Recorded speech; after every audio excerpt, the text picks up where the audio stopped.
crew that gathered there. Contractors, civil servants, and their cohorts, politicians on the make.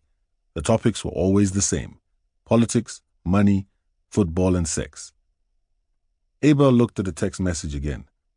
Even though it was not signed, he knew who had sent it. There was no mistake about it.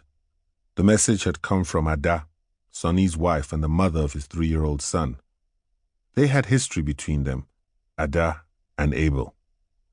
He remembered when Soni had called to tell him about his plans to get married. Abel asked him who she was, where she was from, and where they met.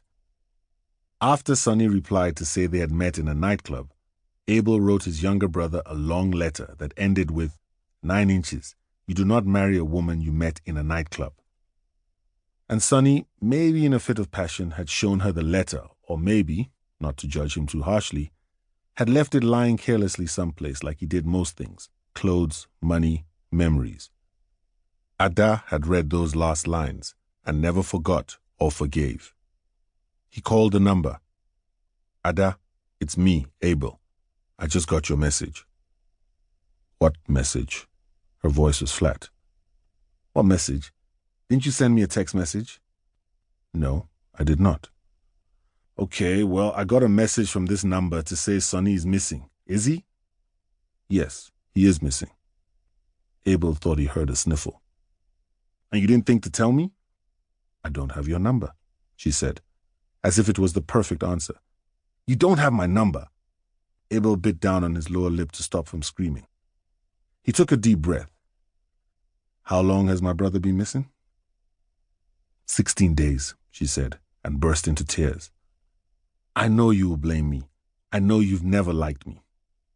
She was crying now, and Abel hoped his phone credit would not run out of time.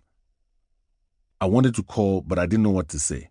We are broke. We can't eat. I can't buy my son cereal. The bank says I can't get money from his account because I'm not his next of kin. Who is his next of kin? He asked, wondering why she would have kept the news from him for over 2 weeks. You are.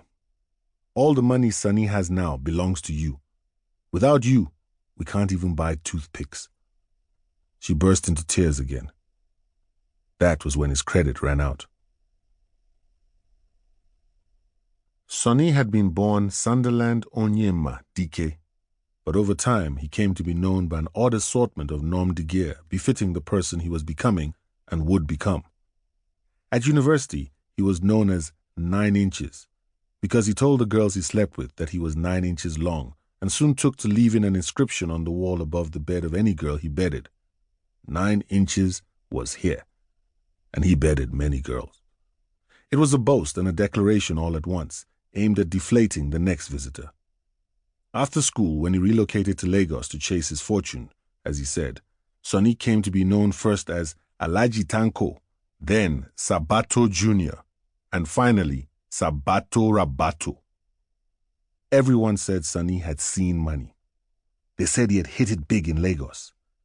Having never made it in Lagos or anywhere else, Abel did not have a firm understanding of what making it meant.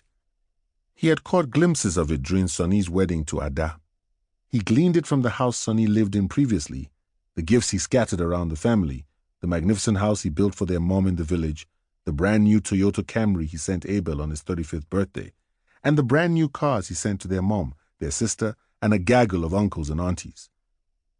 And he got a sense of it when he stepped into Soni's house in Lekki Phase 1, 2 days after he received Ada's text message.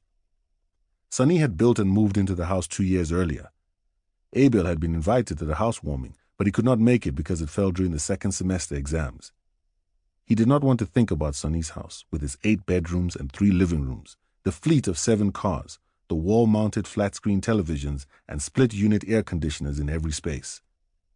He focused his thoughts on Soni's son's room, which, in its sheer luxury, brought to the fore the shabbiness of his own digs, and in fact, his whole existence. Wealth, luxury, and opulence were not things he was familiar with. They had grown up the children of 2 teachers. He still had his memories from childhood, from when his father was a vice principal. They lived in the house on top of the knoll, where he would sit and watch his friends fit into the hollow of 32-inch rim tires. They would scream and yell as the tires raced downhill to the sand deposits where they were building new quarters. He was too sickly to